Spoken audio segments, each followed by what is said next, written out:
as we start this presentation today about this particular work that we're going to work in this book that we're going to work with, Hit the Ground Running. It's LRP publication. And we're going to disseminate this to you good folks out there across the region as a tool for you to draw from as you start your first year and as you become an emerging special education teacher. And the title of this book is Hit the Ground Running: Everyday Practices and Compliance Tips for New Special Educators. And we're real excited about it. And like I said, we're going to talk to you a little bit right now just about. But I just want to talk to you a little bit here. First of all, I'm a first day guy. I walk in. What are some of the first things that I need to be really, really aware of as I start this journey as a special education teacher? First of all, we realize you have tremendously big jobs. They're some of the toughest jobs that you'll find in a school system anywhere. You not only have to worry about teaching, but you also have to worry about being compliant. You have to worry about lots of things. You're being confidential. There's so many things that come at you at a breakneck pace. So we wanted to try to capture some of that as we discuss today and talk about, just some of the things that we would just jump out there and do first off. And one of the things that we want to be mindful of is, we really need to know who it is that we're working with. We know that when we're doing ARC meetings, we're going to take a team approach. We know that we're going to include parents. We're going to have the principal involved. We're going to have the grade level person involved. And you of course are going to be driving that meeting. So you have to know your students, and you have to know who your students are and when those due dates are. And so it's so very important that as you sit down in that chair for the first time, that the things that you start to organize are information that you're going to need to stay current and to have your timelines within the expected amount of time, have your IEPs drawn up, your meetings held, your evaluations completed as you move through the school year. So one of the things I would do is I would seek to find, first of all, what are the names on my caseload, and where do I find their hard copy file? And then I would begin to organize this in some type of spreadsheet, this information, and I would be looking at when is their IEP due, because you have to do an annual review for all students that are receiving services. So when they have IEPs, you have to annual review them in 364 days each time. So you would want to get that date down, and then you would want to get the reevaluation date down, and any dates that where information is going to become not current. You want to have current information in your present levels. And then I would encourage you to take those old IEPs, and I would encourage you to read what's the information that's in those present levels, the information that's in those psychological reports, and just kind of dig in and find out, about your kids. And I get all professional all the time, and I'll be talking all this big jargon and using all these big terms. And then I turn to my colleague who is my mentor, and she'll say, first of all, Denny, you've got to know who your students are. You've got to know their disability. You got to know the ins and outs. You got to know their families. You got to know all that kind of information. So you start building yourself an information portal, if you will. And one of those things to help you do that is to find out what your caseload says, who it is that you're working with, and then dive into the information. And you'll run into some interesting situations. You'll run into some interesting information. First year I was a teacher, I had a student that had Prader-Willi syndrome. And I would remind you to mute your mic if we're getting a little bit of background noise, but no problem. We can pause for just a second. But, Prader-Willi syndrome is one of those rare genetic disorders that cause students to gain a lot of weight and really have some really difficult health problems, along with the fact that they may have intellectual disabilities.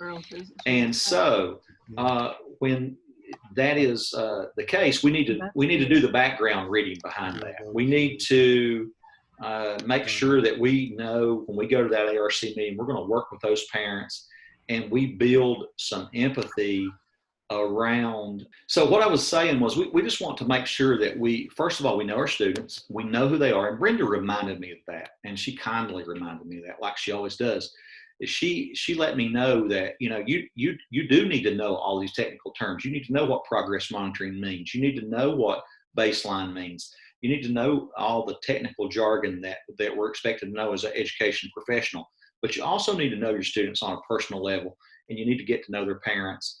And part of that, getting off to a good start in the first ARC meeting, the first communication you have, you're going to have a contact log, and you're going to keep up with how you get with those parents, and you're going to keep a running record of your contacts and your telephone calls and your conversations. And right now, it's so vital as we are working through this lens that, you know, it's, you know, COVID is a situation that we're not used to. But we're certainly working very hard to find solutions. And we got solutions. We know what the solutions are, and we know that we're going to continue to do everything to put our best foot forward, and that we're going to do everything we can to make sure that we know our kids and that we build relationships in this very difficult time. So as we move through that, you know, we're going to need to know things like, do the children have to take medicine of some sort? Do they need certain assistive technologies to put them on a level playing field? So we really got to understand the language that's written in those IEPs. We got to really, you know, we need to read through the IEP. We need to identify any terms that we don't know, seek out help, find a mentor in your building. You know, really, none of us have gone through this alone. I had some really good help through the years. You know, some people, and I'm not going to start naming names, but I've had a lot of good people that have pulled me along. And so you really need to identify someone that can help you with your paperwork. You need to get into Infinite Campus and get yourself familiar with navigating that. And you certainly need to work on those things as you move through. So let me move along here. You know, individual education programs are kind of the blueprint for how school educates students with disabilities. And we know that there are programs that are cyclical in nature. They're programs that continue on. Once you have a student in the program, someone's going to pick that student up. They typically don't exit our program very much and very often. So these are certainly programs that are going to allow us some time to get to know the students, and also some time to build in some support. And we also have to keep in mind that it is a program and not a plan, and it's not really an event, but it's a process that we need to work through to make sure that we are doing what we need to be doing. So this next slide says, what is an IEP? How's the student currently performing? The IEP is going to tell us that. It's going to tell us what to expect the student to accomplish, how to measure progress, and then it's going to have some instruction and services that the students will receive. So as we think through those things, we look at how the student currently is performing. We know that that's going to inform our present levels. The first page of the IEP is going to have a series of sections that are going to be on that front page, and they're going to be broken down into things like communication and academic performance and general intelligence and things of that nature. You're really going to have to inform that present level with some information that's current, and you're going to have to inform that present level with some information that is vital to the student, and in terms of, we're going to have to know the foundation of where what the starting point for is for that student, and what to expect. What we're going to expect that student to accomplish is going to really have to do with a lot of setting those goals. And so once we get those present levels and we know where they're functioning in particular areas academically and functionally, then we're going to be able to set some goals, and we're going to be able to put some numbers with those goals, and we're going to be able to then measure progress. And then we're going to develop some strategies around those goals and really provide those services and implement that IEP. So on this next slide, I am going to turn it over to Brenda for just a second and allow her to talk to you about these particular areas. Okay, so what we're looking at here is several different services that we have to apply to writing our IEPs, as well as instructing in our classroom and testing situations. So the first one is specialized instruction and related services. So we have these types of things, and what happens a lot of times when we're talking about related service personnel, we need to make sure that they are invited to the meeting to start with so that they can put in their goals. It would be pretty hard for me to try to write a goal for speech if I wasn't the speech person and did not know what the student needed. So we need to, first of all, make sure that we have those related service people at the table when we are writing our goals. Supplementary aids and services, those are things that is a must. It tells you in our compliance document that you cannot be in special ed if you don't have special aids, supplementary aids and services. So that's one thing that we had to look at. This is what the student needs in the classroom. Then we have our accommodations, and it's in and outside of the class. So what we have is we have to make sure that we have documentation. We have to have evidence of what types of accommodations that these students need in order to be successful in their classes. So, and like I said, in and outside of class. Then we have our accommodations that we have to have for our statewide assessments. Those could be different than what we do in our classroom, because some of the things that are allowable in class may not be allowable on our statewide assessments. And then we have our post-secondary transition goals and services. Those are a must. We start that at age 14 and we continue that. Then we do our post-secondary transition will start at age 16. So those are another thing that we have to make sure of, because that's what we're pushing more for our high school kids or for our transition, for our post-secondary transition. Okay, so I'll pick it back up right there. And, you know, we just know that at age 14, there are certain things that the student is going to need to have in their IEP. And so we're going to kind of key in on that last slide there for a second and talk about post-secondary transition goals and services. And we'll go through these pretty quickly.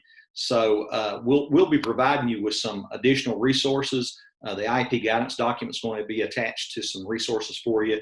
And there's going to be lots of information around transition, around present level, around goals and goal writing. But we're going to talk about some of that stuff in a little deeper today.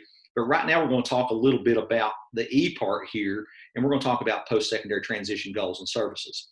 When a student is we say age 13, but it says in the regulation for students in 8th grade or 14. So by the time they are 14 or either in the 8th grade, a multi-year course of study in alignment with the student's ILP is developed to indicate courses to be taken from the current year to the student's expected year of exit.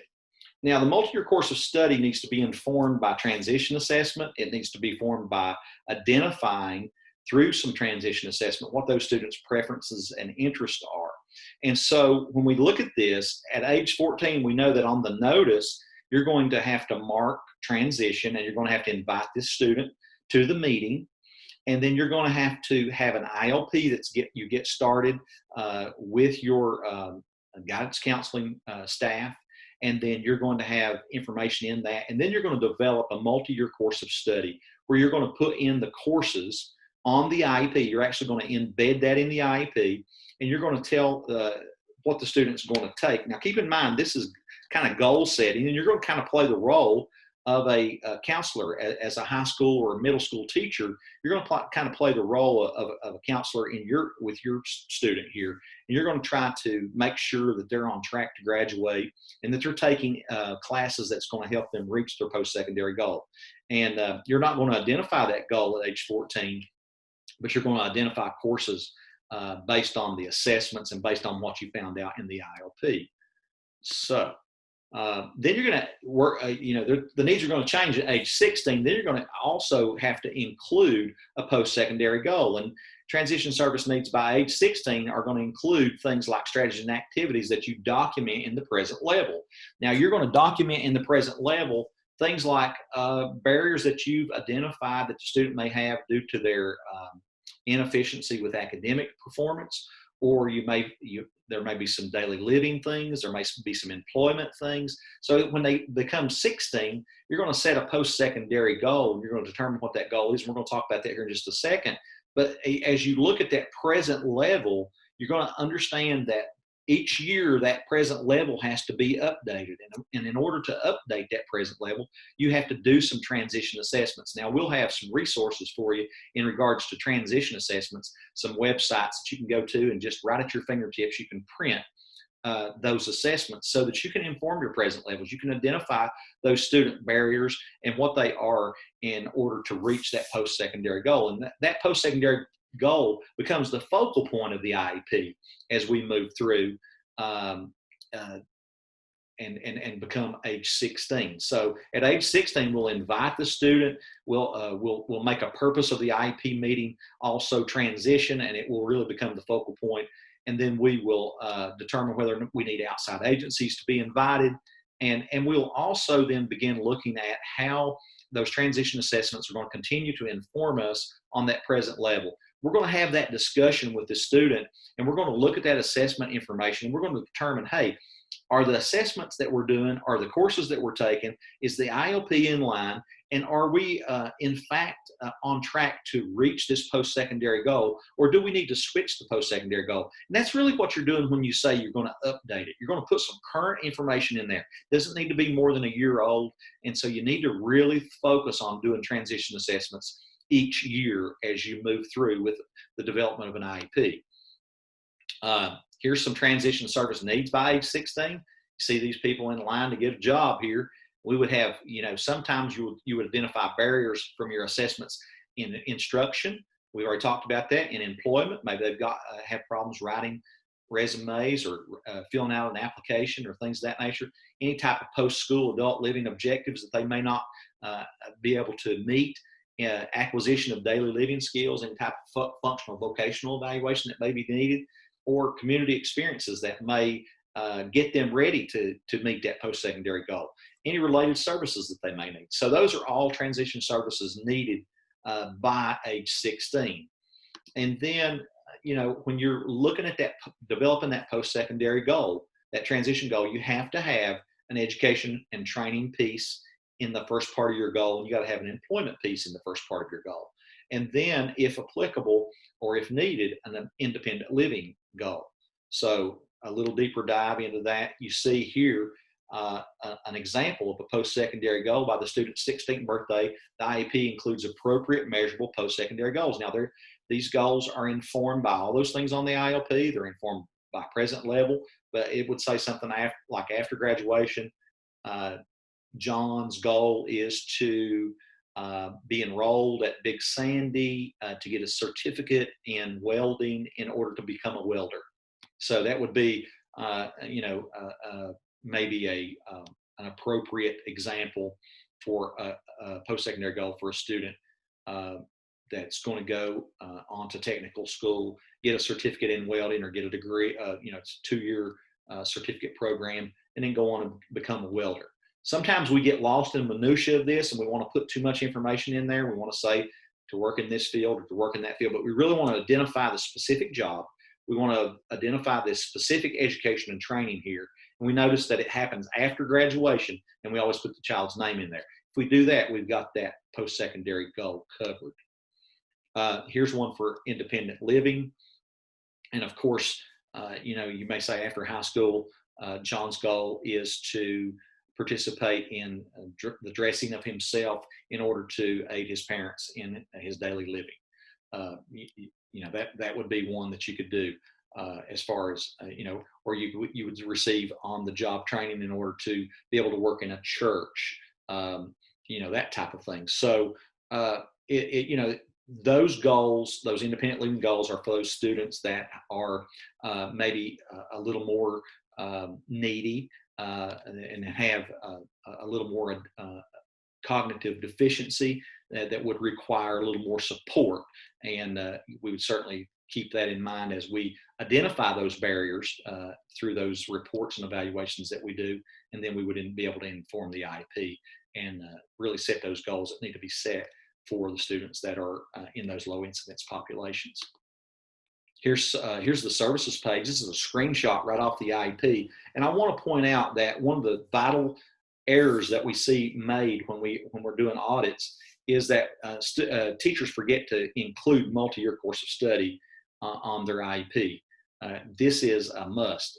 This is a transition service. These are identified transition services here that the school system may be responsible for. And you see one down here that the voc rehab is responsible for later.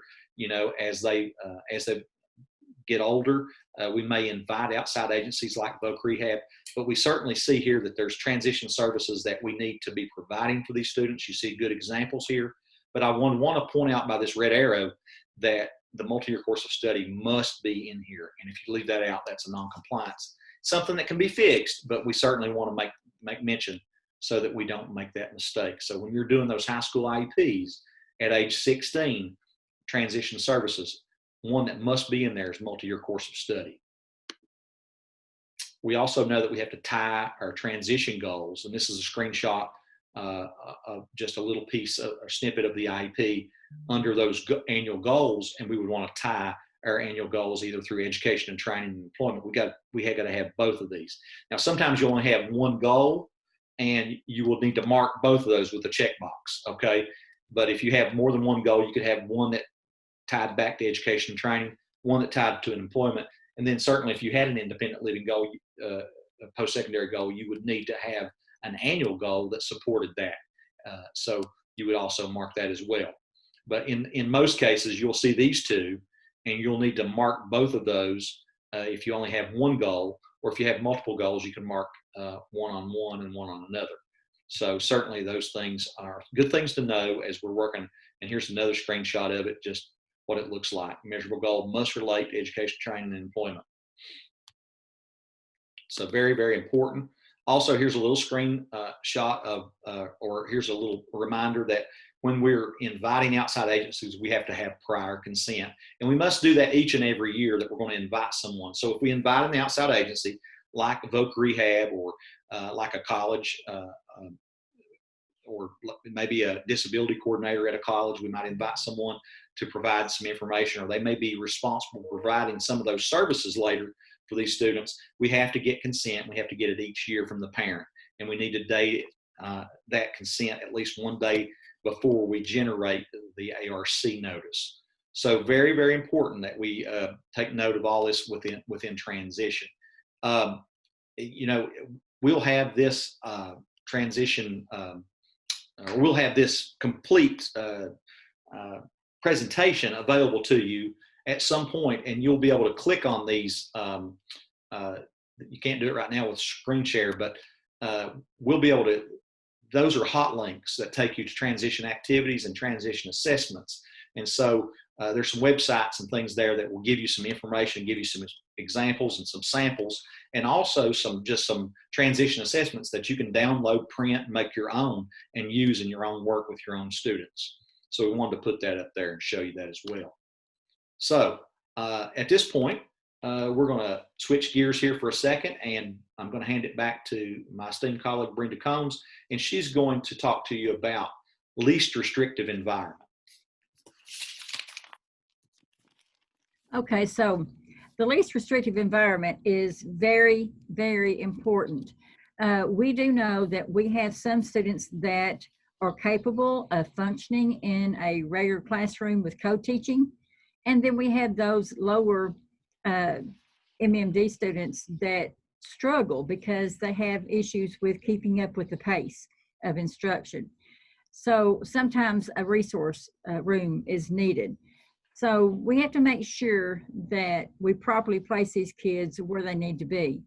I know a lot of districts, they, I'll just be honest, they don't have resource rooms. They're all doing co-teaching. But if something was to come up, the State Department to come in because they got a complaint and they found that this MMD student was not able to function in a co-teaching setting, then the district would be cited for that. So we need to make sure that we do have all the least restrictive environment that our students need available to them. When you go to the next slide, you're going to see this little schoolhouse. And every time I look at that, I think of that schoolhouse document that's got the SDI and the SAS in it. But the least restrictive environment, we have to do that every year. The ARC determines that every year to see if the child can handle the situation that they're going to be in. And it's based on their IEP. We have to look at the IEP, we have to look at the goals, and we have to look at the harmful effects. So in all those places, we have to make sure that the child is able to function in that situation. It also has to be near the student's home, and it has to be age appropriate. So what we talk about that is sometimes I'll get questions about FMD units. They have a child that might be 6 years old, and they may have a 16-year-old in there. So you're looking at that, and that is not age appropriate. So we have to make sure that all our units and the least restrictive environment, you know, is age appropriate for all. So when you go to the next slide,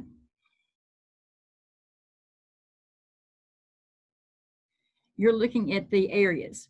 So this one says here, for a student who receives all educational services in the general education classes with co-teaching for language arts, the explanation may state this.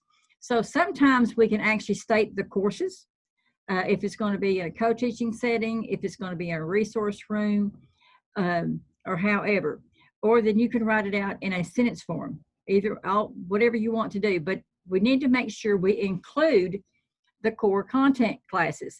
Sometimes we do these compliant documents, and we notice that they forget to put in if it's for language arts or if it's for math. But we have to make sure that we include those core courses, the content areas in there. It even says in parentheses, content areas. So we have to make sure that we address that. Then when we go down to, I call it the little grid, it's the special education services. This is where, remember, these are anticipated times and locations and those kinds of things. We have to make sure that we address that. So when you look at the frequency for the minutes, if you're doing a co-teaching setting, you have to be careful with putting in the whole entire time for that class. So if you've got a 55-minute class and you've got 4 or 5 kids in there, you know, you can't put that entire time in there that you've worked and did specially designed instruction with that student for that amount of time, because you have to split it with the rest of those students that are in there that are special ed. So most of the time you're doing somewhere between 10, 15 minutes for special designed instruction per child. And that would depend too, if you have a low MMD student in there, you would probably spend more time with that student than you would an SLD student. So you have to look at that. So however you do the service frequency, sometimes you just may see those children 3 times a week. Sometimes you may see them once a day. So whatever that is, we have to mark that in there for your service frequency. So on this one, we're going to say 1 time daily. And it's going to be starting in September of 2020, and then it'll end. Of course, Infinite Campus will put the start date and end date in there for you. So you won't have to worry about that piece. The service provider is going to be the special education teacher, because those are the only ones that can do the specially designed instruction. Location, this is the part that we have issues with, because we have to make sure that not only do we have to put where it's going to be at, we need to know what class it's going to be in. So if you have a student that's going to be in the regular class with co-teaching, we need to know what you're going to be co-teaching in. In this case, it's going to be English. So we have regular classroom with co-teaching English. So that will let us know all the pieces that we need to know. We have to have that to be compliant in our record review. All right, so when you're talking about present levels, Diddy Paul sort of talked about this earlier. We have to make sure that everything that we have is 1 year or less. that's in there so that we can figure out what the child needs. We know where the child is. We've done progress monitoring. Now we're going back around and we're going to be writing some more goals. But we have to know where the child left off in the previous IEP. So we're looking at the progress monitoring for your academic goals. And that's how you figure those goals out. What the child can do, what the child can't do, the strengths, the concerns. You have to have all those pieces in there. You have to have the adverse effects statement in there. That's the barriers. You just don't write that because of these issues or something like that, the child will have an adverse effect. Well, what are the issues? What are the barriers that are causing, breaking this down? So that's the piece that we want to know in there. We also have to remember that not only do we look at the academic piece, but we're looking at the functional piece. If they have issues with functional pieces, we need to address that in there as well. Then when you go on down in your the little categories, you're going to find out there's transition. And just as Denny Paul reflected about this earlier, we have transition assessments that we have to do for the students, and we have to do those every year if we're going to get a picture of a child at the present time. And we need to look at their multi-year course of studies. We need to look at all those types of things to see if the child still qualifies for those areas. And then general intelligence has happened to be a little different box. We know we only do your IQ every 3 years, and then after we do 2 tests, evaluations, we don't really have to do that. We can do the triangulation of data, use of existing data, those types of things. If the IQs are similar. If there's a big difference in them, we may want to do the 3rd one. But the IQ, we don't write goals for IQ. The IQ part is, when we look at that, we're looking at working memory, we're looking at processing, auditory processing, we're looking at those types of things, working memory. This is how it affects the academics. So you're reflecting the IQ and the pieces that go into the verbal, the nonverbal, the performance, all those types of things go back into that academic. So you're reflecting that back into your academics. So you don't write goals for the IQ, but you will address how it affects the student. You will have an adverse effect statement with that. So your transition and your general intelligence is sort of a little different animal than the rest of those pieces, the components that are in there. And Brenda, we have some samples that we can attach to resources that will show you what a well-written present level looks like for general intelligence, as well as kind of an exemplar, if you will. And also I want to circle back for just a second and say, when we're talking about present level, that is really the focus that KDE has identified as an area of concern. It's also an area that they'll be focusing on when they're doing monitoring. They're doing consolidated monitoring visits. And we want to make sure that we understand that when we're writing present level, we're using current information. We're identifying the foundation and the baseline on discrete skills. We're not just putting numbers in there for the sake of numbers, but we've actually done some progress monitoring, and we're determining what the baseline is on maybe reading fluency, or it might be basic reading skills, or it might be math computation, or writing, or whatever it might be, right? Writing sentences. But we're really looking at discrete skills around present levels, and that we're attaching numbers with those. That there's percentages, and when we went through the calibration with KDE not long ago on present levels, we heard them talk about how they look at files. And when they look at files, they're really looking to see that there's numbers associated with those words, and that those phrases are specific enough that you can take those phrases and you can determine where the starting point is, and then you can write a goal from that starting point. So it's very important that we attach numbers to those phrases in our present levels. And, then, when you're talking about that, then informing your annual goals, we have a long-term goal, an annual goal that's going to last for a year. And then we also have short-term objectives that are going to be those short steps in identify or making that progress. And so, I often think about it like this, goal setting is something that is so important.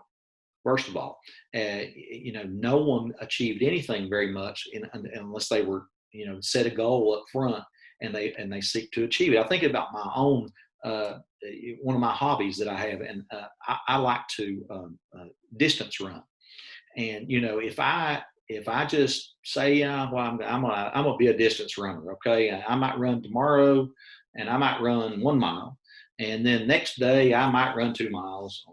I don't know. I'll probably skip a couple of days, and then I'll run a mile. The next day, pretty soon, it's going to be apparent that my running is not having any type of positive impact. I'm not making any progress really because I'm uninformed. I don't know where I'm headed. I don't know how far I can run really because I've never really pushed it to the limit. I'm just kind of out there floating around. And then sometimes that's how IEPs are written. We just have some information in there. It's not connected.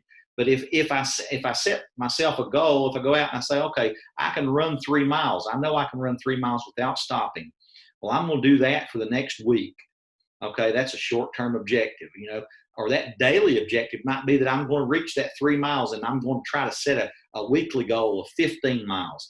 And then I'm going to try to set a monthly goal of 45 miles. And then my math consultants can weigh in here. 12 times 45 is something. I don't know what it is, but I'm sure that Vonda and Stephanie can tell you right away.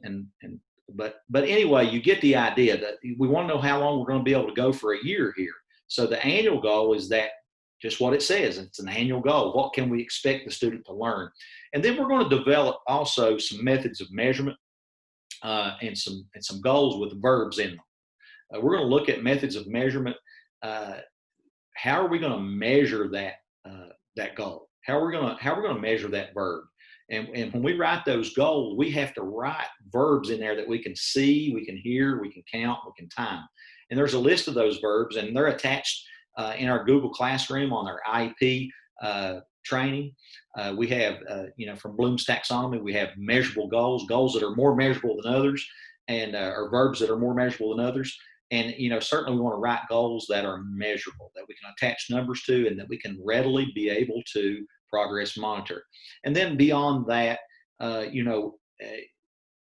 we want to make sure that when we embed that tool, that we are able to measure the verb that we say we're going to actually see the child perform.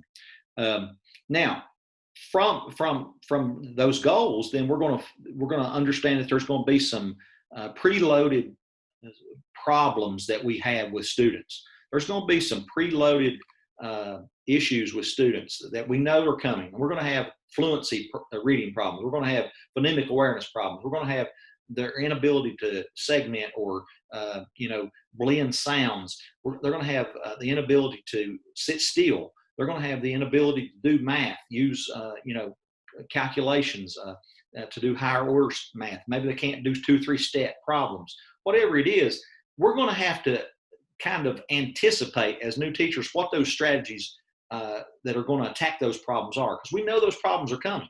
Okay, and so we're going to become masters in developing our special design instruction. We've got a lot of resources around that as well, and we'll be able to put you in touch with those resources. They're also attached to our IEP series, but just putting some things in your toolbox. One of the things I think, and we've already talked about it a little bit. I go back to some of my first slides. You really got to know the language. You really got to know the terms. You really got to know, if you're going to be a good, effective special education teacher, you really got to know what those terms in that IEP mean. Okay. Same for a student. It takes some new strategies, some different types of strategies to get people to understand and remember and be able to apply and use vocabulary. So one of those things I'm just thinking right off the top of my head, if I'm a special education teacher, I'm going to get adept in teaching vocabulary. I'm going to become adept in finding out how to apply behavior strategies that Doug Smith is so good at teaching us. I'm going to learn how to use that calculator so that I can do those steps, and I can do those algebra problems that Stephanie and Vonda talk a lot about in their trainings. I'm going to find out what it is that it's going to help me reduce some of those negative behaviors and increase those positive behaviors through the use of positive behavior supports. So, I'm really going to become a research specialist. I'm going to do the research, and we'll do the back reading, and I'm going to make myself a specialist in specially designed instruction. And I am going to ask Brenda to come back if she can and talk to you about this next slide that we have. And it's writing present levels. And here are some things that we want to make mention of. Brenda, are you there? I'm right Yeah. here. Okay. Thought I lost you there for a second. Well, I have a hard time sometimes unmuting this mic, but it's okay.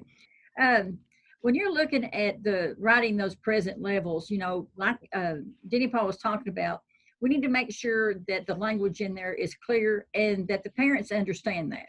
We don't want them big old long words that they have to go look up in the dictionary. You know, let's just make it reasonable that we all know what we're talking about. Do not simply identify the student's disability. That's not what that's for. We already know what the child's disability is. So we don't want to know that in the present levels. And do ensure that data is current. That's the problem. We're not finding baseline data in some of the IEPs and the present levels. And so we need to make sure that we do have that baseline data in there. And if they're initial, then we know that we're going to get that stuff from the referral and off of the psychological report. We know we have all those things. Now, when I say psychological report, I don't mean to go in there and copy and paste that sucker in that present levels. That is not what we're talking about. Put it in your own words and make it brief, because in the report, sometimes they are very lengthy. So, and like we said, we do not want to recycle. We don't want to go in there and read an IEP, the present levels, and it's the same as the last year or the last few years, because all you're doing is copying it and pasting it, and that is a no-no. So now we've got some phrases that we can use. And what we're talking about this is, you know, there's some phrases that we can say that don't have any measurement to it. So when you're talking about is active and doesn't pay attention, you know, that's really not measurable. But if you look over at the specific phrases, it says attends for 1 to 2 minutes during a large group activity during a 10-minute observation period. So it's given us some numbers. As Denny Paul said, the State Department is looking for those numbers. So we need to make sure that we have those in there. Does it speak clearly? Okay, then your specific phrase would be, speaks in 1 or 2 word utterances 90% of the time. So we have our numbers in there. We have measurable data in our specific phrases, whereas in our vague ones, we don't have that specific data with numbers. Has difficulty following classroom rules. You know, follows classroom rules using visual cues 80% of the time. So we have our numbers in there, and not only the numbers, we're talking about visual here. So you might have to prompt these students. Doesn't follow directions, okay, requires a verbal and physical prompt when given one-step directives 100% of the time. And then is weak in reading, reads 45 words per minute on grade level text. So it gives you more beef to it than just your vague phrases, because those are just like sayings. So then we jump in here and we're going to talk a little bit about goal writing. IEP guidance document provides specific information on this topic, and we realize that. And if you don't have a copy of the guidance document, you really need to make a copy of that, and you really need to do the reading in there that's involved. It's a lot shorter document than it appears, because there's a lot of guiding questions in for particular disability categories or particular areas of present level. And so there's really a lot of technical information that's really good. And that's what we use to develop our IEP trainings. Also, I wanted to say too, a lot of this presentation has been pulled from chapter 3 of that book that we mentioned earlier. And so you can go back and kind of read through it, and it can kind of help make sense of a lot of things that we're trying to present here today if we're not being very clear. And I know Brenda's being very clear, but I've been kind of all over the place today, so you guys just have to overlook me. But we want to talk a little bit about goal writing, and we realize that you know, with goal writing, the IEP guidance document alludes to an A through an F system, where we have some words attached to those letters. A equals audience, and B equals behavior, C circumstance, D is your degree and criterion, and E is your evaluation or your method of measurement, and frequency of data collection, how often you're going to collect data on that goal. All has to be embedded within the goal when you write it. And we're still alluding to that. We're still teaching it that way. And we still want you guys to write them that way, okay? Because that's what the guidance document says we should be doing. And we really feel like it really works well when we're providing a free, appropriate public education for students. We check all the boxes. The goal's appropriate, it's measurable. We can prove that we're doing it because we got progress monitoring to back it up. And progress monitoring is something that's so important to prove that you've actually, in fact, done the things that you said you were going to do. So on goal writing, drafting measurable goals, the B part and the E part are really vital in my mind, okay? Here, the B part, when choosing the behavior, make sure the verb can be seen, heard, counted, or timed, okay? So we're going to make sure that we don't use words like increase and improved and those types of things, but that we use verbs that you can really see some action verbs, okay? And then in the E part of that whole ABC or A through F system, the E part is when choosing a tool to measure the verb, make sure the tool will in fact measure the verb, and then you have to embed that tool. So we know that those 4 areas that are in that drop-down box, if you go in an Infinite Campus, there's a drop-down box, you're going to have curriculum-based measures, direct measures, indirect measures, authentic measures. Those are all good, but they also have specific tools underneath those big categories that you're going to have to figure out what those things mean. Things like duration recordings, and interval recordings, and probes, and student products, and all kinds of things that you're going to have to attach yourself to. And as a good special educator, you're going to have to know what those tools are so that you can in fact talk about them and measure those verbs and do progress monitoring. And until you get this part down, where you know the tool, you know what it's going to measure, you know how it reacts, you know how to measure it, you know how to take the data, and then you know that the behavior is in fact actionable, it's going to be hard for you to do progress monitoring until you get that down. So I encourage you to do the reading around those things. And we have websites that are attached as well that describe a lot of that stuff that are embedded in our IEP series that we've worked on. So here's a little spreadsheet, just kind of an example. What is the student's name is A, the audience, and we're using Mary here. And the behavior, what observable action will the student perform? She will orally define, and then the circumstances, the conditions under which the action is performed, given 20 content-related vocabulary words. And we might even say, given 20 content-related vocabulary words on their instructional level to make it a little more specific to the student and a little bit better defined there. And then 18 of 20 words on 4 consecutive probes is going to be how well that student's going to do it, and by what criteria are we going to measure it. And then what measurement are we going to use? We're going to use a frequency count, or we're going to use a curriculum-based measure, a probe. So, we can choose that. And then we're going to take data on this goal weekly. So that kind of gives you an idea there of what it is that we, how we write that goal. And then sometimes we write it with the C part first. We'll say something like, when given 20 content-related vocabulary words on their instructional level, Mary will orally define 18 out of 20 words correctly for 4 consecutive probes as measured by a weekly frequency count. So you can see we get all the components in there. And that's the way you would then write that goal that is going to be, very vital. So, we're coming toward the end of our time here. If you have questions, please put them in the chat. We'll try to respond either later by email or whatever. Keep in mind, we'll be trying to get you a book.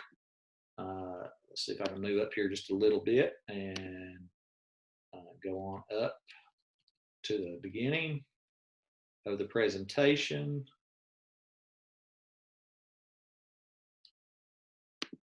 So back up one more here. We're going to get you a copy of this book. It has a lot of great information in it. We wish you well as you start out on this endeavor. We are here for you.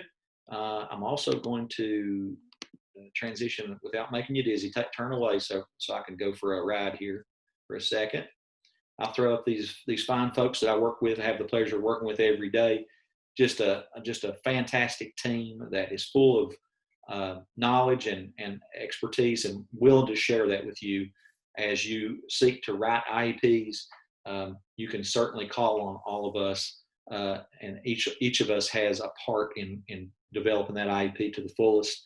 And so I'd like to say thanks for your time today. I'd like to thank everyone here that's on the call with us today. We appreciate you being here, and we certainly would encourage you to get a copy of the IEP guidance document off KDE's website. Find out where that IEP series at Google Classroom is. If you'll reach out to me, I can send you the link to that. It has a ton of information in it. You can have special design instruction resources. You can have goal resources, transition assessment resources, all kinds of things that we have attached to this training that's going to help you as you move through. And of course, you can always reach out with specific questions to any of us as you see fit and as you need, as they arise. And we thank you. I'll turn it back over to Dion.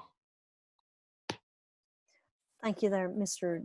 Denny Paul May. I appreciate that. I do want to share one thing really quick with you guys just before we jump off here, and that is where to find these tools and resources and like the links that Denny's talking about that were part of the IEP document that he and Brenda talked about today.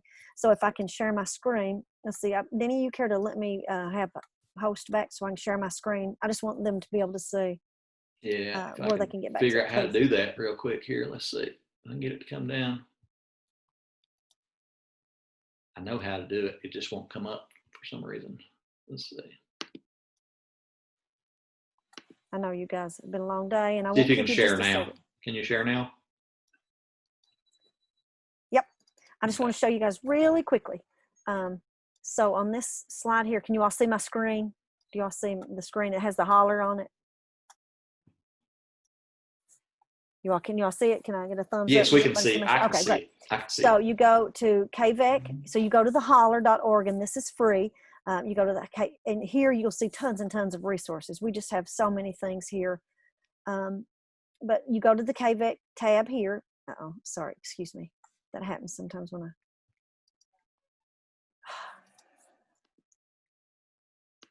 I'm sorry. I don't know what exactly just happened. All right, you got time. I know I'm sure they want to see it. Yeah. So you go to the holler and you go to KVEC, and then you go down to special education. So you just have to click on the special education tab, and you'll see this screen. And I'm just going to go ahead and enlarge my screen here. And you have to scroll down a little bit. But right here is tons and tons of resources that you can access. Denny's talking about, he and Brenda have been working and putting the trainings and modules and things like that in due process. There's things all around the content areas, but what I wanted to show you is here's the new and emerging teacher cadre.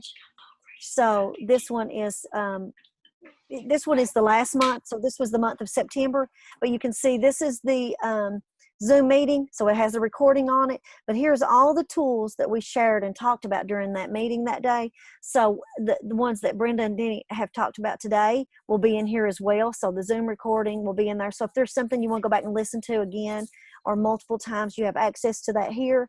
And the PowerPoints that we have and all the links that are part of that will be linked right here as well. Gives us just a few days to get that turned around after we get that recording posted, but you can come back here. So the IEP guidance document will be posted here, and any resources that they talked about. So I just want to let you guys know that that's where those are at. And if you all have any questions, we're all happy to answer that. It looks like somebody's dropped something in the chat. And it says, and Dee's just thanking us all for what we do and to support them. And we appreciate you, Dee, and the work that you're doing. And we know it's a challenging time, but you guys are rising to the occasion, and we appreciate all that you do. If you need something, you think of something that we can do and help support that, you just let us know, because, we're all trying to get through to, the overall goal is to improve outcomes for our kids. We want to have academic and behavior outcomes for our kids. So we're all in this with the same goal in mind. Thank you, guys. Our next one will be on November, and I'll give you that date, and I'll send those links out again. But our next one will be November the 11th. That's the second Wednesday of the month at 3:30.